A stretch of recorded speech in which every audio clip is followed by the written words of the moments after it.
I was watching a clip the other day on how they teach people how to handle trauma victims. And there's so much blood and cuts and everything. And how they do that is they take them there constantly. So every single day or every other day, you're in a trauma site. And you have to state, how are you feeling? How is it going? So the first time people cry, and they're not processing the emotion. They're just seeing and immediately they cry. Then now they start processing the emotion. And with time, they start understanding how they will effectively deal with the trauma that they will see, because their goal is to be what do they call them, trauma specialists, guys who are in the ambulances, who land on the side, that the guys who give first aid. That's their goal. But without being able to process that emotion, they will never be able to now deliver the skill that is required to save these people. They'll always, react some kind of way. So acknowledging that emotion, this elicits a very strong emotion for me, then allows you to understand, why is it eliciting this strong emotion for me? What are the avenues I have to then deal with this kind of emotion?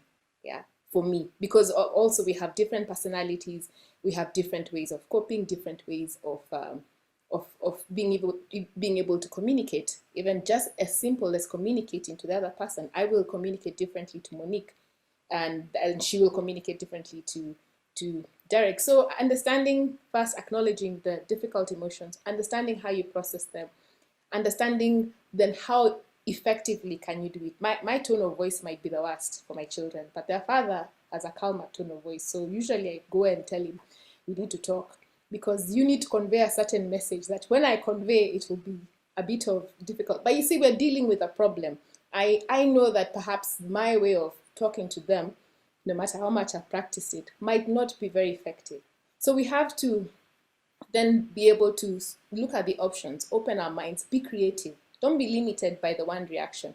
Be creative and open out and see what you can have.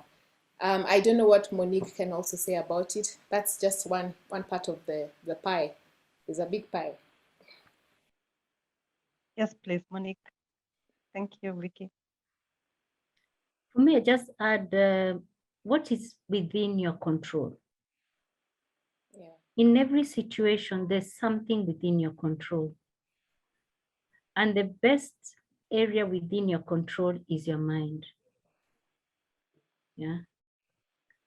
I had a boss who was very, very critical, but I had to go to work every day. Yeah. Those bosses who don't see anything positive. But then I kept on asking myself, what's within my control? And I chose to do what was within my control. And I used to excel in it, as much as you'd make so much noise.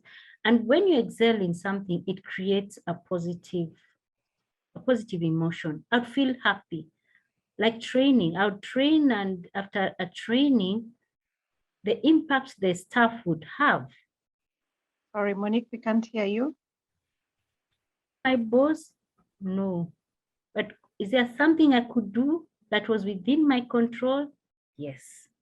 So that's what I would add. Ask yourself what is within your control, then take the step and do it. Wow. What is within your control? And sometimes the only thing within your control is yourself and your mind. You may not be able to control how the other person is behaving, but you can control yourself and your mind. So that brings me to the mind, yes, how powerful it is, but also the relationship between emotional intelligence and our relationships. I think we all either know or have heard from the media stories of romantic relationships gone sour. Some even turned fatal because at the time of ending the relationship, one party was just not in control of their emotions. Let's talk about this and how it's affected. Yes, it affects many people, but this being our audience largely being the youth, how do we take back that control so that we don't end up having stories that destroy us, destroy our lives, just because of a relationship gone wrong and how we were not able to control our emotions? Let's start with you, Derek. You mentioned the brain, and the brain is, the brain is the most fascinating organ in the body. I mean, it goes without saying, but particularly when it comes to dealing with emotional intelligence. And just a quick primer on the brain, because the brain has obviously so many parts. I want to draw your attention to two. One part of the brain is called the neocortex. Okay, and just imagine sort of it's in the front of your, here, the Kenyan forehead, hapa mbele. This is the reasoning part of our brain. So when it is engaged, it allows us to respond creatively, expansively, reasonably. We're reasonable human beings when we're engaging the neocortex, which is that part of the brain.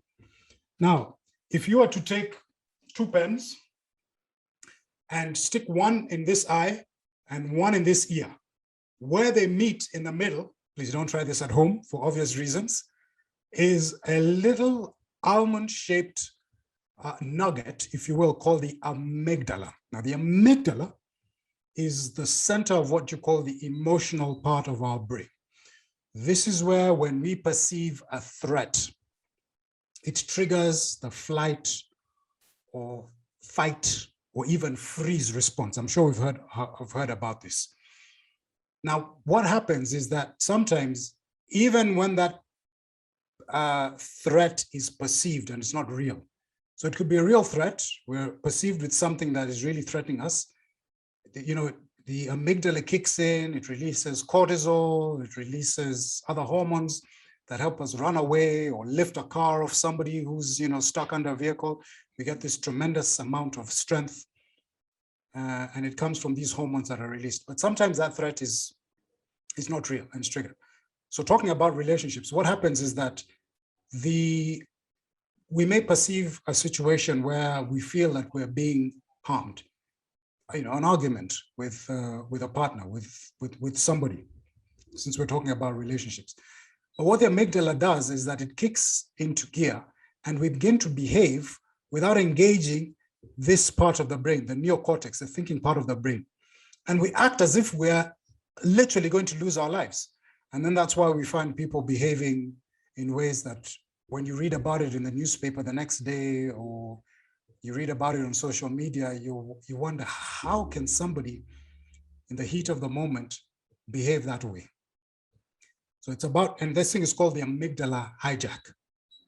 So it is about being able to manage that, not letting that almond-shaped part of our brain, the amygdala, take over from these perceived threats, because they really are, and instead engage the neocortex, the thinking part of the brain, and then we realize, actually, what we're going to do might not be productive in terms of that behavior.